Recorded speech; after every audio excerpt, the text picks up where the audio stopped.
You know, I really had thought I had exhausted the culinary possibilities of a packet of frozen peas, but a friend of mine recently showed me his method for using them still frozen as the first layer in a tray bake.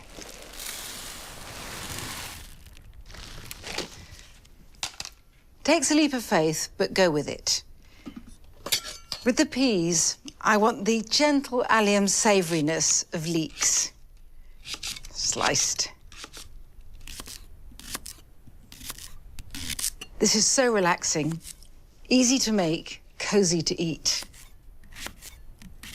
You know, I am totally unembarrassed about using frozen peas whenever I can, and I'm very, very proud of the fact that Nigel Slater has crowned me the queen of the frozen pea. Come back. So the leeks can join the petit pois.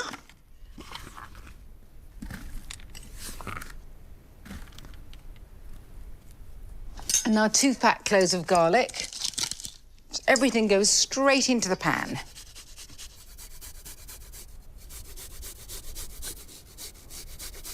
And any nub I can't mince, I can just drop in as it is. Let this little nub go in as well. Wonderful. A good scattering of sea salt flakes. And next, a little olive oil, just regular olive oil.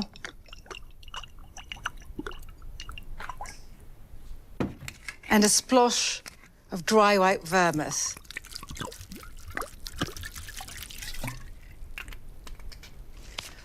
A flourish of dill. I need some to scatter on later, but this can just be torn up over the peas. And help stop me getting frostbite as I mix everything together. Some gloves.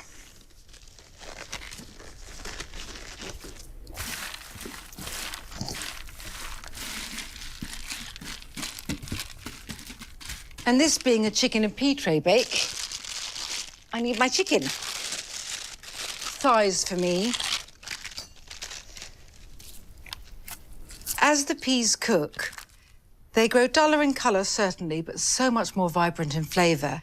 And the steam they give off makes the chicken exceptionally tender and its skin crisp and crackly. For one more little touch, I need a little more oil just on the chicken skin.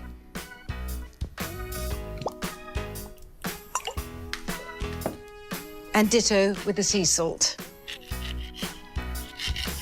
Once they come out of the oven, I'm going to scatter them with the dill I've got left. Oh, and alongside, I've got these rather fabulous black-skinned, purple flesh vitellotte potatoes. I'll steam these later, but for now, this needs to go in the oven. It'll be done in about an hour and a quarter, and while it cooks, I'll potter about and get the table ready for my sister and family. I do love a cluttered table. The more bits and pieces there are dotted about the place, the happier I am. And I know I haven't left a lot of room for the food, but that doesn't matter. I'll squeeze it in. And it doesn't matter either that we're all shoved up against one another, because really, the whole point of this is being together. Once my tray bake is hot out of the oven, I strew it abundantly with dill. My little chicks. Oh, lovely.